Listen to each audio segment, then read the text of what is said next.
Salut les amis, merci de nous rejoindre pour cette nouvelle vidéo sur la chaîne Autotrends. Aujourd'hui, on vous emmène découvrir le salon de l'auto, le salon de Bruxelles qui reprend, comme vous le savez, ses quartiers au Ezel après 2 années d'annulation. Et cette année, eh bien, les constructeurs ont fait les choses en grand. Il y a énormément de nouveautés de premières mondiales et de premières européennes à découvrir dans ce salon. Et c'est justement ce qu'on va vous faire découvrir aujourd'hui dans cette vidéo. Allez, suivez-moi, c'est parti. Alfa Romeo expose bien entendu son nouveau Tonale et qu'on a déjà eu l'occasion d'essayer sur la chaîne et je vous invite d'ailleurs vraiment à regarder la vidéo si ça n'est pas encore fait. Mais le salon de Bruxelles est également l'occasion de présenter les versions restylées à la fois de la Giulia et du Stelvio.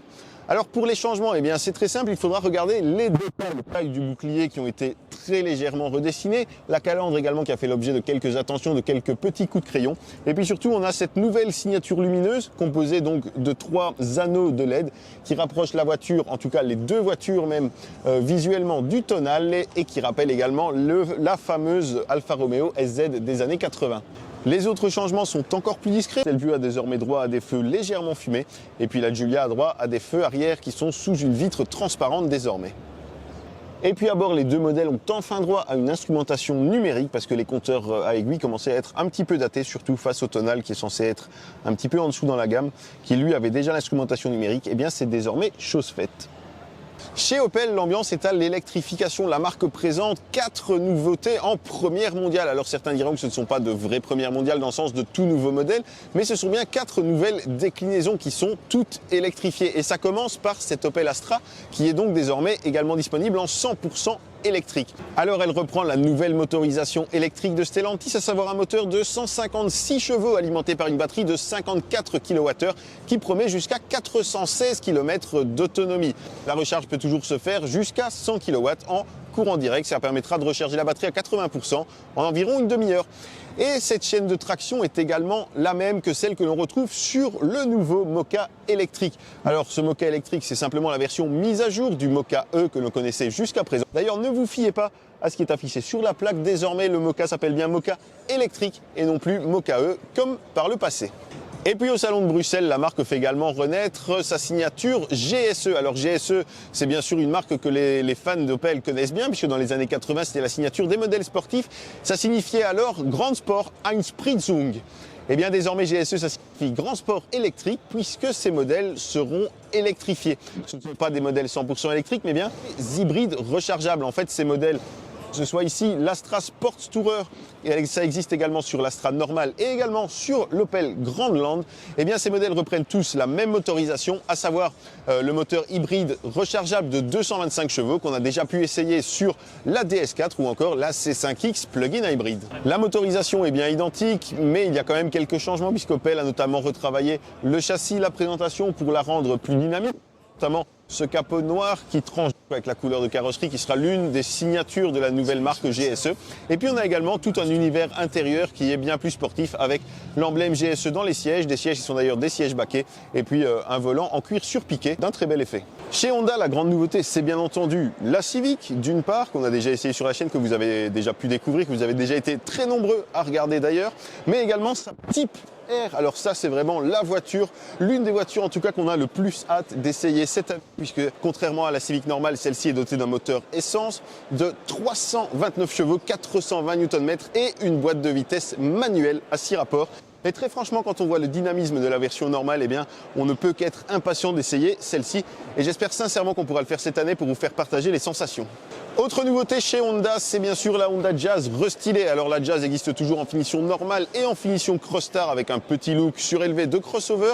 Mais on a également une 3e finition qui vient s'ajouter, c'est cette version Advanced Sport qui, comme son nom l'indique, eh bien, se part d'attributs un petit peu plus sportifs. Vous le voyez notamment ici au niveau du bouclier, c'est un petit peu plus massif, c'est un petit peu plus musclé. Et on a notamment droit à des pseudo-aérations supplémentaires ici et puis à une lame de bouclier supplémentaire. La motorisation reste par contre la même, on a toujours le moteur hybride EHEV qui passe quand même à 122 chevaux et ça c'est un petit peu plus qu'auparavant. Nouveauté chez Ford, c'est le Ford e-Transit qui existe donc en version e-Transit camionnette comme il y en a là à côté et puis en e-Tourneo Custom qui est donc une version pour le transport de passagers, une version civile. Alors cette version, vous l'aurez compris par le petit i devant son nom, est une version 100% électrique. Elle adopte un moteur de 218 chevaux sur l'essieu avant qui promet une autonomie jusqu'à 370 km. Mais que les particuliers et les professionnels qui seraient intéressés se rassurent, ce Tourneo et le Transit seront également proposés avec des motorisations diesel 136, 150 ou même 170 chevaux. Et puis également avec une version hybride rechargeable qui promet jusqu'à 50 km d'autonomie 100% électrique. Chez Tesla, la nouveauté se nomme Model S Plaid. Et ça, eh bien, c'est tout simplement la voiture de production la plus rapide du monde, puisqu'avec ses 1020 chevaux, elle passe de 0 à 100 km/h en 2,1 secondes. Alors ce modèle, ça fait plus d'un an et demi qu'il est disponible aux États-Unis, mais c'est bien la première fois qu'il apparaît chez nous. Et pour son lancement en Europe, Tesla a corrigé l'un de ses petits défauts, en tout cas de l'avis des utilisateurs du modèle, c'est que en plus du volant yoke, eh bien, on a désormais la possibilité d'opter pour un volant normal, car paraît-il le volant yoke était plutôt sympa en conduite active, mais n'était pas très pratique pour les manœuvres. Outre le volant, les changements sont quand même assez nombreux à l'intérieur. On a notamment ce grand écran qui est désormais horizontal comme sur la Model 3 et non plus vertical comme sur les précédentes générations de Model S. Et puis on a également un écran supplémentaire à l'arrière pour les passagers arrière qui se trouve juste ici. La qualité de fabrication fait également un net bond en avant. Très sincèrement, on a désormais quelque chose de bien plus solide. On a moins de plastique creux, même si pour une voiture qui dépasse largement les 100 à 120 000 euros, eh bien, on peut quand même rester un petit peu sur notre faim. Chez Nissan, la surprise du chef, c'est ce concept Ariya Single Seater.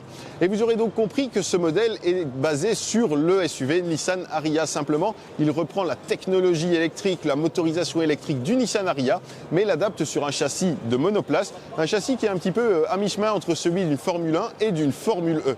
Inutile de préciser, bien entendu, que ce n'est pas demain que vous croiserez ce modèle dans la rue, puisqu'il n'est là que pour démontrer tout le potentiel sportif et le potentiel de puissance des motorisations électriques de Nissan. Lamborghini dévoile en première mondiale son Huracan Sterato. Et l'Huracan Sterato, c'est quoi? C'est la version tout chemin de l'Huracan. Oui, elle adopte quelques éléments de baroudeur, notamment les grosses protections autour des passages de roues à l'avant et à l'arrière, mais également les protections de bas de caisse supplémentaires. Et puis surtout, sa garde au sol a été rehaussée de 44 mm pour lui permettre de passer à peu près partout. Parmi les autres éléments distinctifs, on a également ces barres de toit, comme vous le voyez, avec le marquage Sterato. On a cette grosse prise d'air sur le toit, placée là comme un snorkel, donc comme les prises d'air surélevées sur les gros 4x4 prévus pour le franchissement. Par contre, sous le capot, on n'a que du classique et on ne va certainement pas s'en plaindre puisqu'on retrouve un moteur V10 5,2 litres de 610 chevaux. Et puis les constructeurs chinois sont bien entendu présents au salon de Bruxelles, alors via la présence de l'importateur One Automotive qui importe chez nous les marques BAIC, Fengon ou encore DFSK. Des modèles qui finalement n'ont que assez peu d'intérêt puisqu'ils sont un petit peu datés sur le plan esthétique, en tout cas peu adaptés au goût des Européens et proposés avec des moteurs 1500 essence ou LPG, donc rien de vraiment transcendant qui pourrait leur faire connaître le succès chez nous. En revanche, ce CRS5 est beaucoup plus intéressant. Celui-ci est entièrement électrique et il est très puissant puisque ces deux moteurs délivrent ensemble 694 chevaux. D'ailleurs, 3,1 secondes suffisent à le faire passer de 0 à 100 km/h. Ce sont des performances de voitures résolument sportives. Il embarque une batterie de 85 kWh qui promet jusqu'à 500 km d'autonomie, soit des valeurs plus que dans la norme de la catégorie qui sont à faire pâlir d'envie certains modèles européens. Le design est plutôt réussi et on retrouve quand même une grosse inspiration des lignes Porsche, notamment dans le traitement des phares avant, mais également de l'arrière avec ce large bandeau lumineux sur toute la largeur et puis ce lettrage CRS en toutes lettres qui n'est pas sans rappeler le lettrage d'un Porsche Macan par exemple. Néanmoins, c'est le plus réussi des modèles chinois actuellement importés par l'importateur. Restera à voir à quel prix il sera vendu chez nous. Et chez Mazda, la première mondiale, c'est ceci. Alors vous allez me dire, ce n'est qu'un MX-30 qu'on connaît déjà depuis plusieurs années. Eh bien non, car il s'agit ici de la version hybride rechargeable de ce MX-30.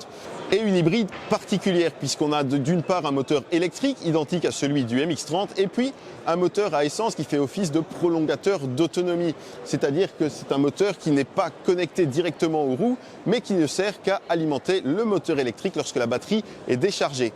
Et un moteur qui est en plus tout à fait particulier, puisqu'il s'agit d'un moteur rotatif, aussi appelé moteur Wankel. C'est-à-dire que, pour faire simple, eh bien, plutôt que d'avoir les pistons qui fonctionnent par mouvements successifs, eh bien là c'est un piston qui est rotatif. compétitif et qui permet donc d'avoir plusieurs cycles de combustion par tour, ce qui améliore le rendement et également l'efficacité du moteur.